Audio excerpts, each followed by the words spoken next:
Okay guys, it's new video card review time again, so we're going to be taking a look in this video at the 1080p performance of the all-new GeForce GTX 670 from NVIDIA. So you can see here I've actually got a variety of GTX 670s, most of which I did unboxings of already. So you can see I've got a few reference cards. This one's factory overclocked. This one's not. One's a direct NVIDIA card. I've got them set up with a 3-way SLI bridge, so that's a bit of a hint of what one of my other videos is going to be about. I've also got a non-reference card, so this is with a dual slot cooler. This one's going to be cool because it's going to go head-to-head against a Sapphire HD7950 that has a similarly designed cooler, so we can take a look at them, which one has more coil whine or less coil whine, which one has the better cooling solution, since Galaxy and Sapphire are both key partners for NVIDIA and AMD respectively. This will be a really interesting head-to-head because these are similarly priced products. Now, in terms of the overall mix, I'm not testing a ton of games today, guys, and I apologize for that, but honestly, I just am a little bit constrained in terms of what I can do right now. So I'm going to be doing Crysis 2, Battlefield 3, Skyrim, and Witcher 2. And this is the selection of cards that I'm going to be taking a look at. We're going to be looking at the 1080p performance, and then I'm going to have a separate video where I'm also going to cover things like the physical power and noise. I'm going to take a look at 3D vision performance compared to the last generation GTX 570 that this new 670 replaces. We're going to do an OC guide, seeing what kind of performance we can get compared to a 680. As well as, oh yeah, there it is. There's that hint there for the SLI scaling video. Now, before I go any further, yes, I covered this in the unboxings, but I just want to give you guys a brief overview. So the 670 is basically a slightly cut down version of the GTX 680. NVIDIA has made fewer cuts than usual, however, because it still has the 256-bit memory interface with 6 GHz GDDR5. It only has some of the CUDA cores cut away and a slight reduction in clock speed, giving you, again, that slight performance reduction. Now you can see the reference cards are actually very short PCBs, so these are very power efficient. These are very cool running. They don't need beefy coolers, and you can see they only have dual 6-pin connectors, even though these are high-end graphics cards. This is cool too. This is some of the other sort of slight finishing touches that you see from the board partners. Galaxy's gone ahead and put a slightly different backplate on theirs. MSI has actually slightly adjusted the positioning of the slots compared to the reference one. And yeah. So let's get going, shall we? Now, there are a couple critical details before we really get started, and that is test benches and the driver revisions that are being used. So for the GTX 670, I'm using the publicly available beta driver, 301.34, whereas for other NVIDIA cards, I'm using 301.24. For all AMD cards, I'm using the latest 12.4 drivers. My test bench is a 4.4 GHz 3930K from Intel, so that is an overclocked processor with 16 gigs of Kingston HyperX RAM at DDR3 1600. I'm using a gigabyte, what's it called? X79UD7 motherboard. This is sort of like the spiritual successor to their previous generation OC board. So that's going to allow me to run up to 4 graphics cards in SLI or Crossfire should the need arise. And then for a boot drive, I'm using the Kronos Deluxe 120 gig, and for the power supply, the ZX 1250 watt 80 plus gold power supply from OCZ will be dealing with that side of things. For cooling, I'm going to be using, come on, focus please, an H100, which will keep my processor at a reasonable temperature during all this testing. For Crysis 2, I'll be mixing things up a little bit. I'm going to be using the Ultra preset since all of the cards that I am using are very high-end cards. I still hate motion blur, so I'm keeping that on medium. And I'm going to be using high-res textures this time around, once again, to try and strain these cards as much as I can. So I'm going to do this a little differently, and I'm going to go one game at a time in terms of the analysis. So here you can see the Crysis 2 1080p Ultra Performance.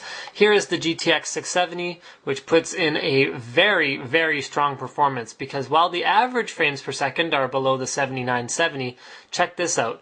The actual minimum frame rate of the 670 was above the HD 7970. So that means that when you see a dip in the action, you're going to see pretty much the same dip with a 670 as with a 7970, which is outstanding. I mean, remember too, guys, there's stuff that's sort of within margin of error here, But in general, that shows us that this is a very, very strong card. And when you compare it against its more similarly priced competitor, the 7950, the difference becomes much more pronounced. Although bear in mind, the 7950 is an outstanding overclocker, which will allow it to put some distance between itself and the 7870, which at stock speed put on a pretty good show for this performance review as well.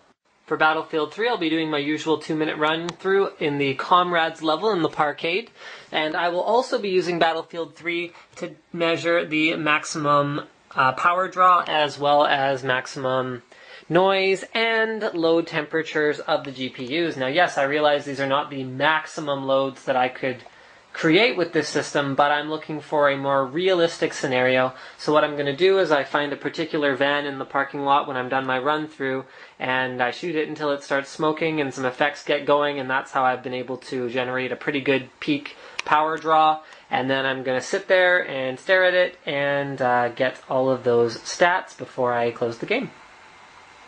Also, for Battlefield 3, we will be running everything on Ultra.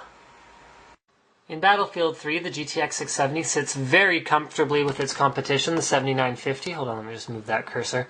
So you can see that in terms of the average frame rate, it is quite a bit higher than the 7950 and even is competitive with the 7970, although when the action gets intense, you'll see a dip more like a 7950 as opposed to like a 7970. And it sits sort of exactly where you'd expect it to be behind its younger brother, the GTX 680. I think it should be noted that this is a huge generational leap in performance compared to the card that it's replacing. I mean, these are staggering numbers, and you'll continue to see that throughout the rest of this performance evaluation of this card. Once again, the 7870 puts on a pretty good show considering its price point, though, as well.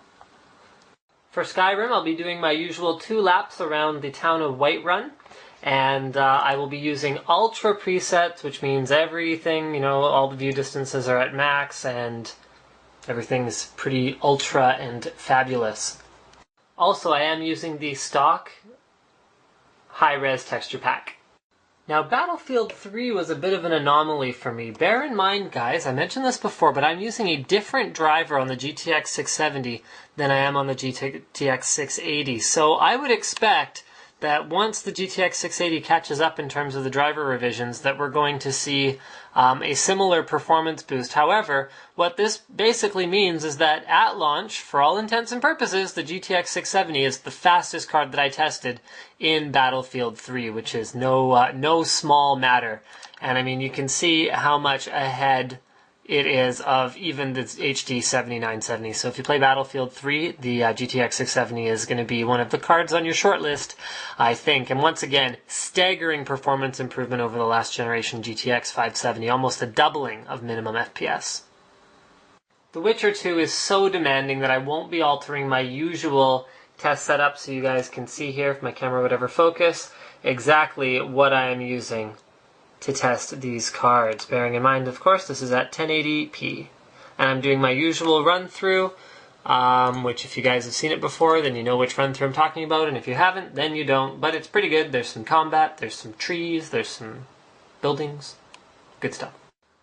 The Witcher is such a demanding game, and the settings that I'm running it at are just totally unreasonable, even for modern high-end cards. But it still gives you an idea of where everything stands. So in terms of average FPS, the GTX 670 falls right in with the 7950, about where it's supposed to be. We saw a bit of a dip, but something to note about The Witcher is that it tends to just kind of randomly hitch up, and the frames just sort of tank unexpectedly sometimes.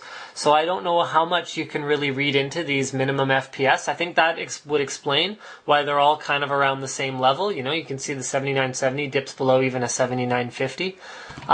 So sort of take all of that with a grain of salt. For this one, I would be more interested in the average FPS. And once again, we see a sizable improvement over the previous generation, and about an expected gap between the GTX 670 and the GTX 680. So just a couple subjective things.